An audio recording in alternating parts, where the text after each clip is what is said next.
Hello everyone, मैं ज्योति पारिक और आपका हमारे महाविद्यालय श्रीमती मोहरी देवी तापड़िया कन्या महाविद्यालय के इस यूट्यूब चैनल पर एक बार फिर से स्वागत है। लास्ट वीडियो में हम अपने BA सेकेंड ईयर के मानव भूगोल के अंतर्गत हम विश्व की जनजातियों के बारे में पढ़ रहे थे और आज की वीडियो में हम नया टॉपिक लेके आए हैं जिसका नाम है भारत की प्रमुख जनजातियाँ। तो आज की वीडियो में हम भारतीय जनजातियों के बारे में पढ़ेंगे। तो देखिए, भारत में भी विभिन्न प्रकार की जो जनजातियाँ हैं वो अलग अलग क्षेत्रों में पाई जाती है और भारत की जो जनजातियाँ हैं वो कुछ जनजातियाँ पर्वतीय क्षेत्रों में, कुछ पहाड़ी क्षेत्रों में और कुछ मैदानी भागों में भी पाई जाती है। तो हमें जो आज भारत की जो जनजातियाँ उनके बारे में देखते हैं। तो देखिए, भारत में जो जनजातियाँ हैं वो पूरे भारत की जो जनसंख्या है उसका 8.5% जनसंख्या पाई जाती है। मतलब कुल जनसंख्या की, भारत की कुल जनसंख्या की 8.5 जो जनसंख्या है वो है जनजातीय जनसंख्या। ठीक है, तो हम भारत की जो जनजाति है उनके बारे में हम देखते हैं। और सबसे पहले हम भारत में जो जनजाति है उसका भौगोलिक वर्गीकरण भी करते हैं। तो देखिए, हम भारत की जनजातियाँ हैं उनके भौगोलिक वर्गीकरण में हम देखते हैं। तो यहाँ पे मुख्य रूप से चार क्षेत्रों में जनजातियाँ पाई जाती है। पहली है भारत का उत्तरी और उत्तरी पूर्वी क्षेत्र, उत्तरी और उत्तर पूर्वी क्षेत्र। पहला क्षेत्र है उत्तर पूर्वी क्षेत्र जिसमें भारत के उत्तर में और उस उत्तर पूर्व में जो जनजातियाँ पाई जाती हैं उनको सम्मिलित किया जाता है। उसके बाद है भारत का मध्यवर्ती क्षेत्र, मध्यवर्ती क्षेत्र। उसके बाद तीसरा है भारत का दक्षिणी क्षेत्र, भारत का दक्षिणी क्षेत्र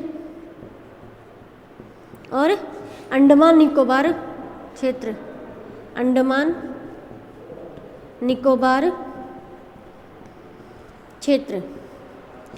तो हम भारत की जो जनजातियां हैं, भारत में पाई जाने वाली जो प्रमुख जनजाति हैं उनको हम चार भौगोलिक आधार पर हम चार भागों में विभक्त करते हैं। पहली है उत्तर पूर्व क्षेत्र में पाई जाने वाली जनजातियां, फिर है भारत के मध्यवर्ती क्षेत्र में पाई जाने वाली जनजातियां, उसके बाद है भारत के दक्षिणी क्षेत्र में पाई जाने वाली जनजातियां और अंडमान निकोबार क्षेत्र की जनजातियाँ। तो देखिए, हम सबसे पहले भारत के जो उत्तर पूर्वी क्षेत्र या फिर उत्तरी और उत्तर पूर्व क्षेत्र में जनजातियाँ पाई जाती हैं उनके बारे में हम देखते हैं। तो देखिए, भारत के उत्तरी क्षेत्र में, भारत का जो उत्तरी क्षेत्र में हिमालय पर्वतीय प्रदेश फैला हुआ है उसमें मुख्य रूप से यहाँ पे आपका जम्मू कश्मीर है। ठीक है, जम्मू कश्मीर, फिर हिमाचल प्रदेश, उत्तराखंड। ठीक है, उत्तराखंड है, उत्तर प्रदेश है, उत्तर प्रदेश, सिक्किम, असम, अरुणाचल प्रदेश है। उसके बाद नागालैंड है,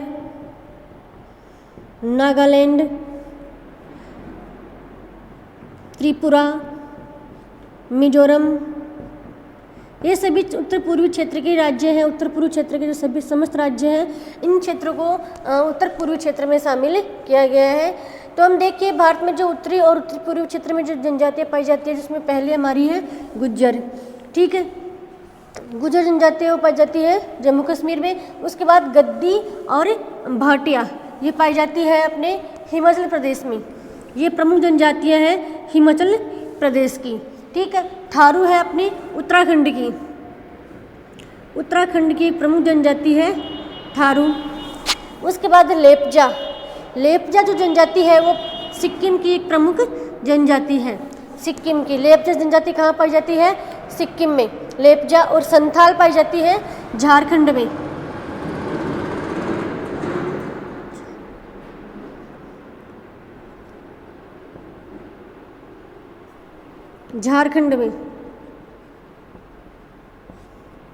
लेपचा संथाल जनजाति पाई जाती है झारखंड में, लेपचा पाई जाती है सिक्किम में। उसके बाद है गोरा और खासी की जो पहाड़ी है उन क्षेत्रों में गोरा और खासी जनजाति पाई जाती है। उसके बाद नागालैंड जनजाति पाई जाती है, नागा जनजाति पाई जाती है नागालैंड में।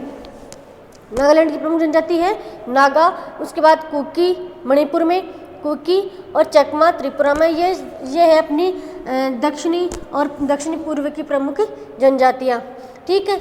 इन जनजातियों से आपके ऑब्जेक्टिव टाइप क्वेश्चन में आपके पूछा जा सकता है कि लेप्चा जो जनजाति है वो किस प्रदेश की है, कौन से राज्य में पाई जाती है। तो लेप्चा पाई जाती है सिक्किम में, थारू पाई जाती है उत्तराखंड में, ठीक है, और गद्दी और भोटे पाई जाती है हिमाचल प्रदेश में।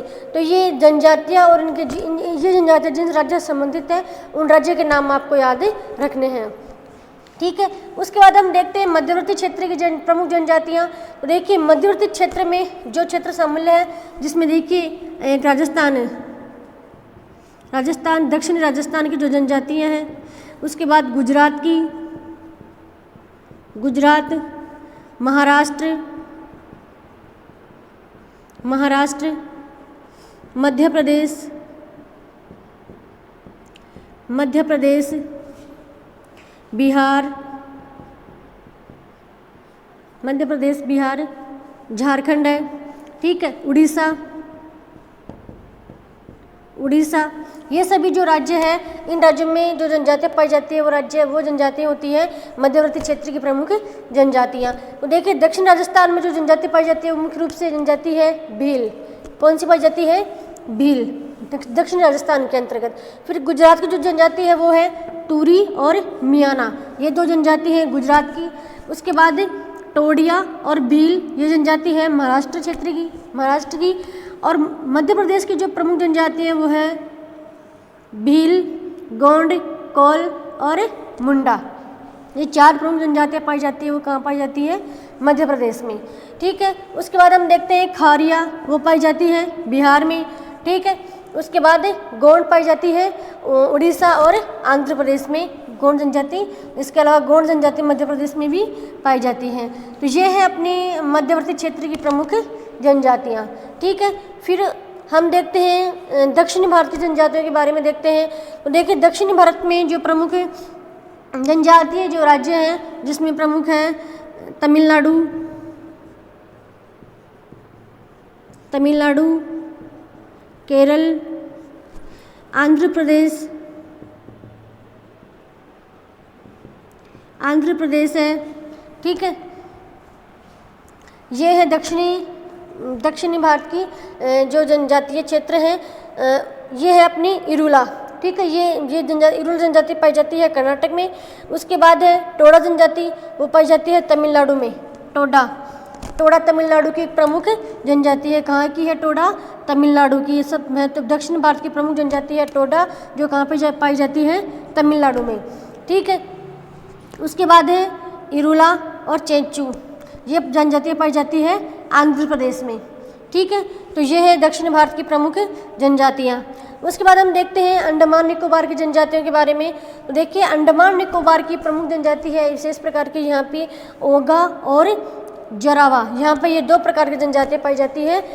पहली है ओगा और जरावा, ये है अंडमान निकोबार क्षेत्र की जनजातियाँ। तो अपने ये सभी जो जनजातियाँ उसके बारे में हमने देख लिया है। पहली हमारी है उत्तरी या उत्तर पूर्वी क्षेत्र की जनजातियाँ, दूसरी है मध्यवर्ती क्षेत्र की जनजातियाँ, तीसरी है दक्षिणी भारत की जनजातियाँ और चौथी है हमारे अंडमान निकोबार क्षेत्र की जनजातियाँ। तो इन जनजातियों के नाम आपको ध्यान में रखने हैं और इनसे संबंधित जो क्षेत्र या फिर इनके संबंधित जो राज्य हैं उनके नाम भी आपको ध्यान में रखने हैं। आपके एग्जाम में यहाँ से क्वेश्चन 100% बन सकता है। तो हम इसके बाद हम देखते हैं कि इन क्षेत्रों में जो जनजातियाँ पाई जाती हैं उनके प्रतिशत के बारे में भी देख लेते हैं कि किन किन क्षेत्रों में कितनी प्रतिशत जनजाति पाई जाती है।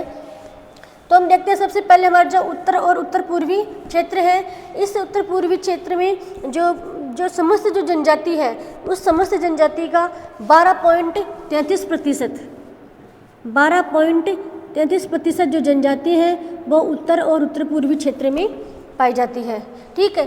उसके बाद हम देखते हैं मध्यवर्ती क्षेत्र में। तो देखिए जो समस्त जनजातीय प्रदेश है उसमें सर्वाधिक जो जनसंख्या है जनजातियों की वो है मध्यवर्ती क्षेत्र में सर्वाधिक, और कितनी है?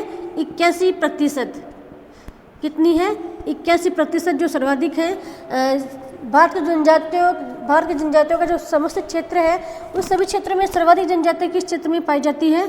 मध्यवर्ती क्षेत्र में। और मध्यवर्ती क्षेत्र में भी सर्वाधिक जनसंख्या किस राज्य में पाई जाती है?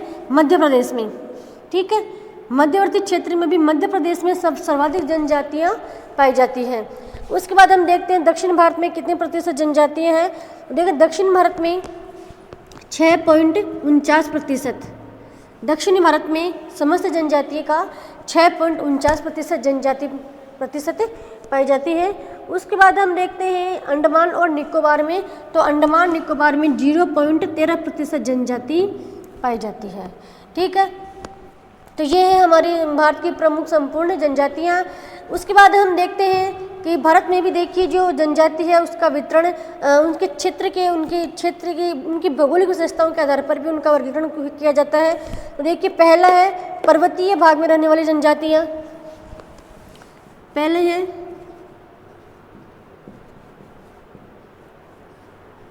पर्वतीय भाग में रहने वाली जनजातियाँ, दूसरी है पठारी भाग में रहने वाली जनजातियाँ और तीसरी है मैदानी भाग में रहने वाली जनजातियाँ।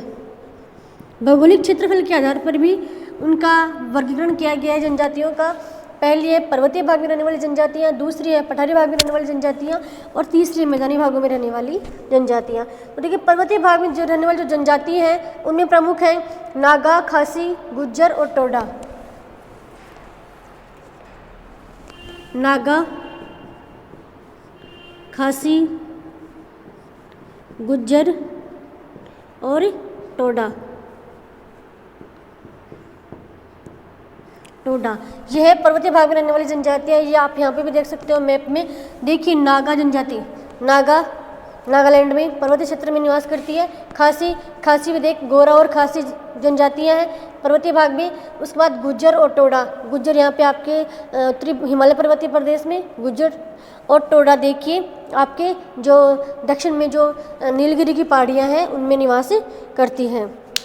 ठीक है, उसके बाद हम देखते हैं पठारी भाग में रहने वाली जनजातियाँ। उसमें प्रमुख है गोंड। पठारी भाग में गोंड। देखिए गोंड कहाँ निवास करती है? मध्य प्रदेश में। मध्य प्रदेश में जो विंध्याचल और सतपुड़ा की जो पहाड़ियाँ हैं, मध्य प्रदेश में जहाँ विंध्याचल और सतपुड़ा की पहाड़ियाँ, उन विंध्याचल और सतपुड़ा की पहाड़ियों में गोंड जनजाति निवास करती है। ठीक है, उसके बाद मैदानी भागों की जनजातियों के बारे में देखते हैं। उसमें भील और संथाल। देखिए भील और संथाल देखिए भील यहाँ पे दक्षिण भारत में भी निवास करती है, उसके बाद मध्य प्रदेश में भी निवास करती है और महाराष्ट्र में भी निवास करती है। ये इसका मतलब ये मैदानी भागों में निवास करने वाली जनजाति है। और संथाल में देखते हैं तो संथाल देखिए यहाँ के झारखंड में निवास करती है। ठीक है, तो ये है अपनी जनजातियाँ, भारत की प्रमुख जनजातियाँ। पहाड़ी भागों में रहने वाली जनजातियाँ, पठारी भागों में और मैदानी भागों में भी जनजातियों का निवास स्थान होता है। तो आज की वीडियो में हमने मुख्य रूप से जनजातियों के निवास के बारे में देखा है कि जनजातियाँ हैं वो भारत में किन किन क्षेत्रों में निवास करती है। ठीक है, तो अब कल की वीडियो में हम इन जनजातियों के जो मुख्य जनजाति है उन मुख्य जनजातियों के बारे में उनका पूरा विस्तार से विवरण हम पढ़ेंगे। तब तक के लिए धन्यवाद।